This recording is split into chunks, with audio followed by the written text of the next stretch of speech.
Welcome, guys, to the Foreign Saints. It's me, Kari, and Meredith. We're going to be doing something interesting that we don't usually do. We're going to be looking at reviews for an abortion clinic in Charlotte, North Carolina. Right. By looking at what they themselves said about the abortion clinic, try and reveal the insanity of what it is that we do as a culture. So let's go ahead and jump into it. A woman's choice. What magnificent branding on their part. And this right here is their page on Google Maps. LGBTQ friendly, identifies as woman owned.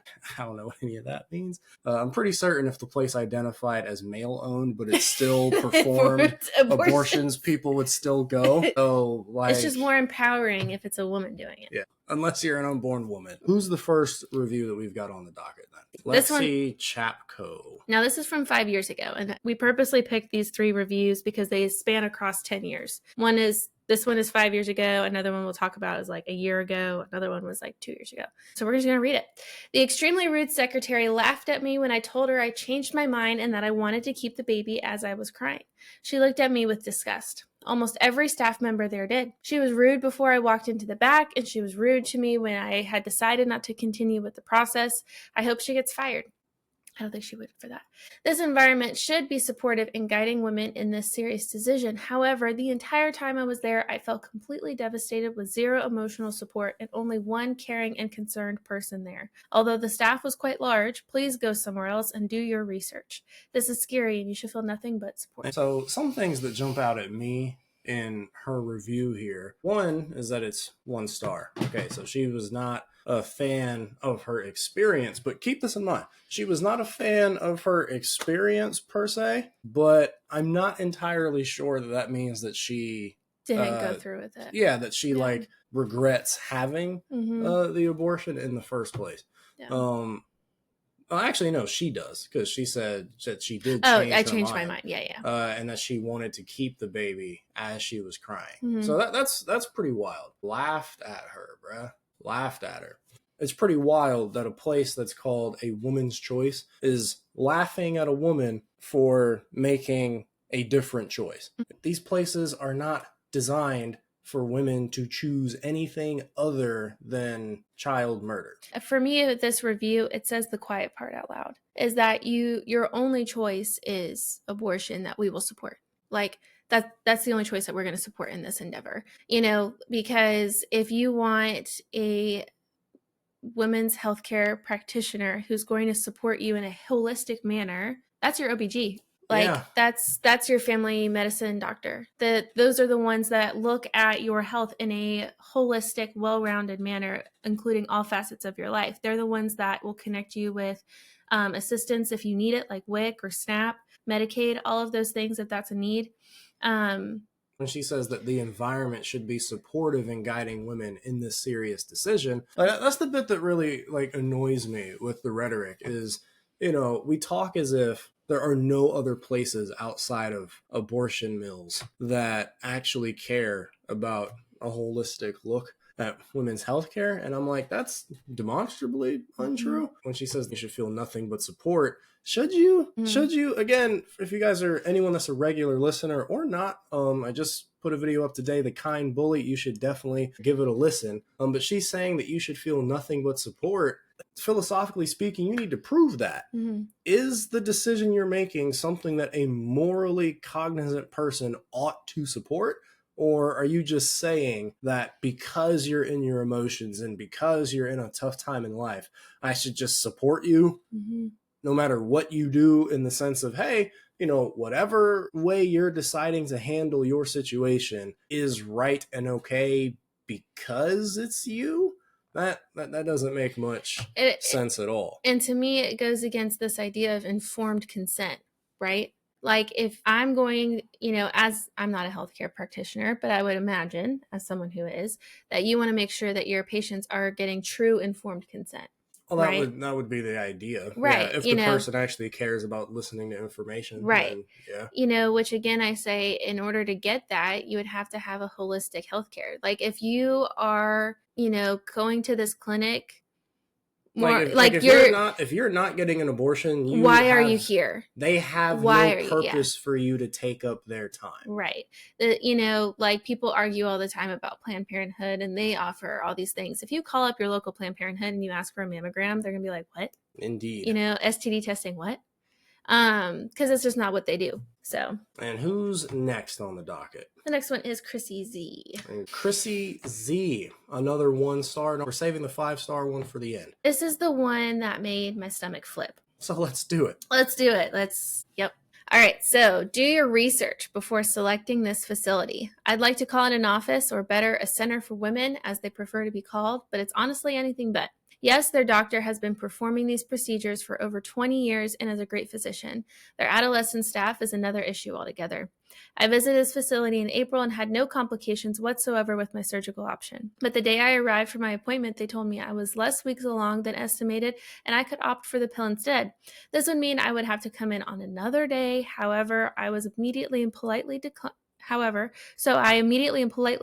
the pill and was then shuffled through hallways and rooms with other women. I could hear my name being shouted amongst the nurses across the office, which immediately sends confidentiality red flags. The doctor was apparently due at another hospital for a patient being induced in labor, and he was behind with the overbooking of patients his staff had that day. It wasn't because I could have the pill opted for me, but more so that the doctor could not facilitate the amount of patients he had and arrive at Novant Hospital on time. The nurses were confused, the doctor was confused, and I waited patiently to be seen. I elected to pay extra for a subtle, spelling may be incorrect, injection to help give myself more comfort and less pain during the procedure. During the surgical part, I was calm and quiet and took deep breaths as instructed with little to no hesitation on my part. Other patients in recovery were screaming and crying while I was so comfortable. I was asking the girls if they were okay. Unfortunately, a few months later, I called for information regarding a procedure. The receptionist put me on hold and grabbed my file, which stated that I would be required to visit another facility due to the discomfort and complaining the doctor noted on my file. I was shocked, as well as my sister, because this did not describe the experience I had at all. I was calm, helpful, and left smiling because I was relieved it wasn't as bad as I assumed. The doctor's records show a false documentation of my behavior during the visit, and I became so upset having these people read me this information. This staff is highly unprofessional, confused about whom they are treating and when, and tend to falsely identify their own mistakes and blame their patients for their wrongdoings and management issues. Women's Center, please. This practice is a joke, and if you listen closely, you will hear the nasty, judgmental things their staff say about your body as well. I heard several insensitive comments made about girls in the office younger than myself that made me try to be more comforting to the women around me. Horrible nurses and a very judgmental staff make this very uncomfortable experience worse. Take my advice and read the reviews below me. I'm not the only person they have done this to. Men have also seen their significant others go through exactly what I did. And I wasn't morally objective to my decision or emotionally upset. I'm simply disgusted with their way of handling patient overflow and their opinions of patients. Now, this lady almost certainly fits the definition of kind bully that I was talking about in my earlier episode, where she does not care. She does not care about the fact that she just murdered her own kid. What she cares about is that the room service, while they were helping me murder my kid, wasn't perfect. Moral insanity is what this is. But some things that are worthy of note. She's pro-choice as they come, right? And that part of her didn't seem to change with this experience. I find it interesting. She has a moral expectation on people that are okay with running a business on murdering children. And if someone's going to be thinking to themselves, well, maybe it's just this staff. Maybe it was a bad day. Maybe they're not all like this. My response to that is, it's funny how the people that murder children get the benefit of the doubt when it comes to character flaws, but Christians like myself and my wife don't ever get that benefit from people on this side of the aisle. One bad experience with a Christian, so they're all hypocrites and they're all evil. And I'm like, okay, so where's that energy here? Right. The thing that also was kind of eerie to me was she's also not concerned that she was put in a recovery room with multiple other women that are like in agony. And she's not disturbed at the fact that they're in agony because, it was a breeze for her. This is what it's supposed to be. You're being dramatic. I bet, I'll hold your hand through it, like she's not fazed by that, so much so that later on she's It says, unfortunately, a few months later, I called for information regarding a procedure. I'm going to go out on a limb because I'm just so evil and assume that when we say procedure, we We're mean meaning an abortion, another one. Because Right. that's what this place is for. You know? That's why it's here. Right. You know, I don't call McDonald's and ask them about their flavors of donuts. Yeah. That's not what they do. Right. So, like, the fact that you were put in a room with women that are in agony and you had this horrible experience. You said yourself that they broke confidentiality or HIPAA or whatever, because you hear your name being called all throughout the hallways. They certainly weren't careful about they it. They were not. You know, that what about that makes you want to go back for round 2? So hot girl summer can continue. Right. And so I can continue sleeping around and doing what I want to do and not have to really deal with the consequence. Like, can we, like viewer, level with me, bro. Level with me. All right. Is that not why she's doing this? Mm-hmm. Is that not why people do this?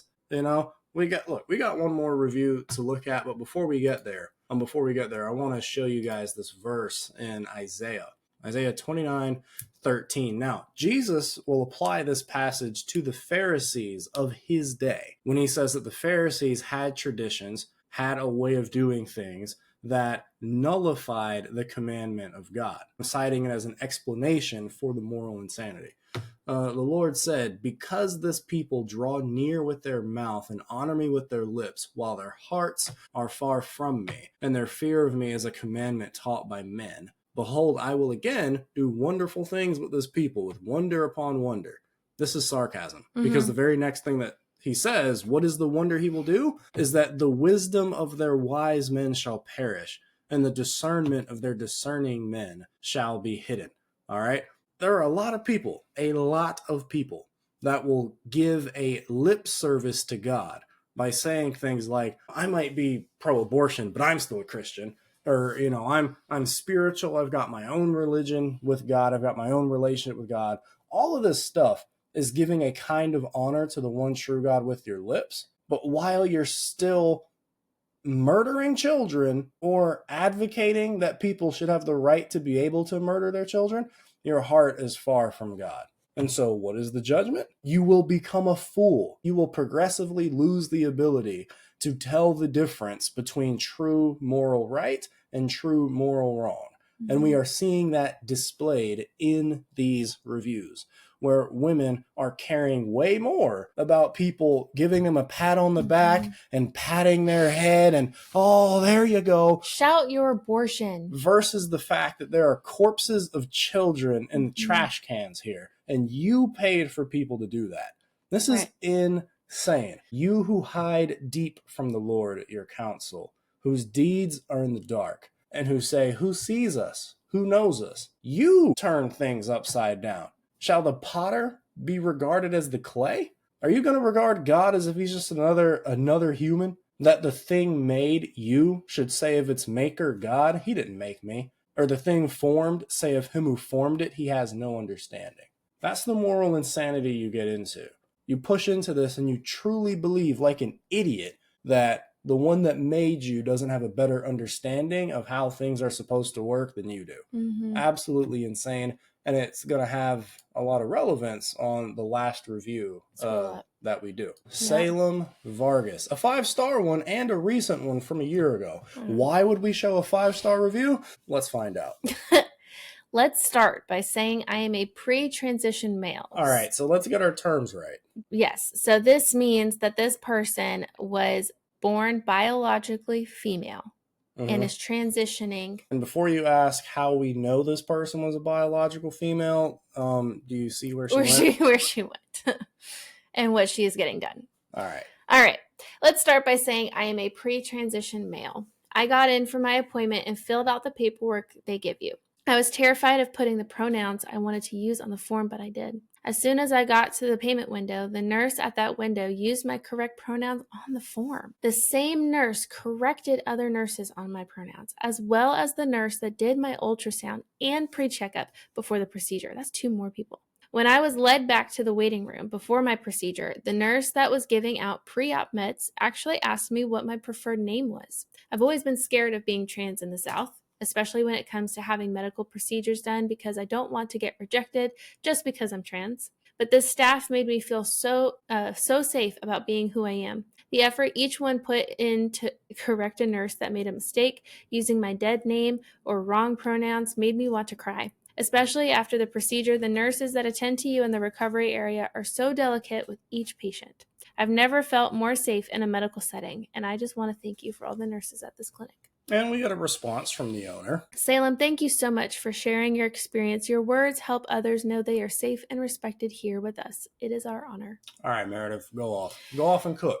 So this person cares more about medical staff using correct pronoun usage than the actual procedure itself. Indeed. That's bananas. Right. And Meredith can see the verse that I've pulled up in the other tab here. This right here, when Jesus excoriates the Pharisees and says, "You blind guides, straining out a gnat and swallowing a camel." This is that. We care more about the fact that they said he for you while you were currently pregnant and about to have the baby murdered than you do about the fact that you're about to murder your kid, straining at a gnat and swallowing a camel. Yeah. All right, like religious people aren't the only ones that can be pharisaical. Yeah.